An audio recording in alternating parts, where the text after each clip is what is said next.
Igbo ndị nwe m, ekele m ụnụ. Anyị ebute akụkọ ụwa nke ụbọchị tata mgbe o ji ọkala wee gaghele elekere ahụ Pita dị Asọ ji gọnahụ Jesu maka na oke ọkpa kpaala. Isiokwu anyị bụ nwanne mara nwanne ya. Onye isi nlezianya na-ahụ maka udo na ọganihu ndị mmadụ nke ndị bekee kpọrọ Peacemaker zitere ozi were na-akọwa na ya elele anya na gburugburu niile nakwa n'obodo niile were chọpụta na ala Igbo na ndị bi n'ime ya so n'otu n'ime obodo Chineke gọziri nke ukwuu ma were ihe mara mma were chọọ ya mma. O kwuru sị na Chineke hụrụ ala Igbo n'anya rinne n'agbanyeghị mmegbu na mkpagbu niile a na-akpagbu ha, mana ọ naghị ha ịbụ eze nnụnụ maka na mmegbu anaghị ya n'eze.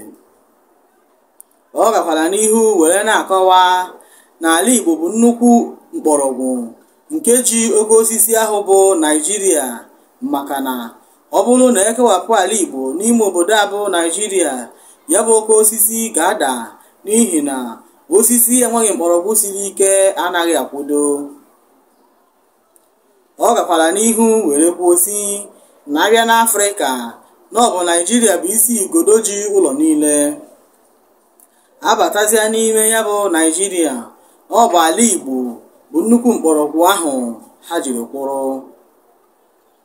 Mana oke mmegbu, ekworo, anyaukwu ndị ọzọ na-enwe n'ebe ha nọ emeela ka ha onwe ha nwebe ntaji anya n'ime onwe ha, n'ihi na nkoropụ obi nakwa ụjọ etinyere ha n'ahụ akarịala. Ndị bekee kpọkwara ya frustration and fear. Onye isi nlezianya ahụ ewere gbuo ekpere ya abụọ n'ala na-ayọ ndị Igbo ha biko dododo ka ha jiri otu obi, ịdị n'otu, nwanne mara nwanne ya, ya na jirikwa ịhụnanya were biri, ma hapụ ikwutọ nwanne gị n'ihi onyinye amara Chineke nyere ya, maka na onye ọbụla nwere akara o ji bịa ụwa. Ọ gakwara n'ihu wee na-arịọ arịrịọ sị ọ bụrụ na ọ ga-ekwe omume ka anyị niile jikọta aka ọnụ were kwalite obodo anyị ka ọ gaba n'ihu, ma tọọlọ ụmụaka anyị ezi ụkpụrụ ha ga-eji wee bụrụ mmadụ n'ọdịnihu, maka na gidigidi bụ ugwu eze. Ọ gwụkwara ka ọ ha m n'ọnụ. Aha m bụ Amakanne for Christ. Tụsara m ozi a, dekwazi ihe nghọta gị ka ọ dị oge ọzọ.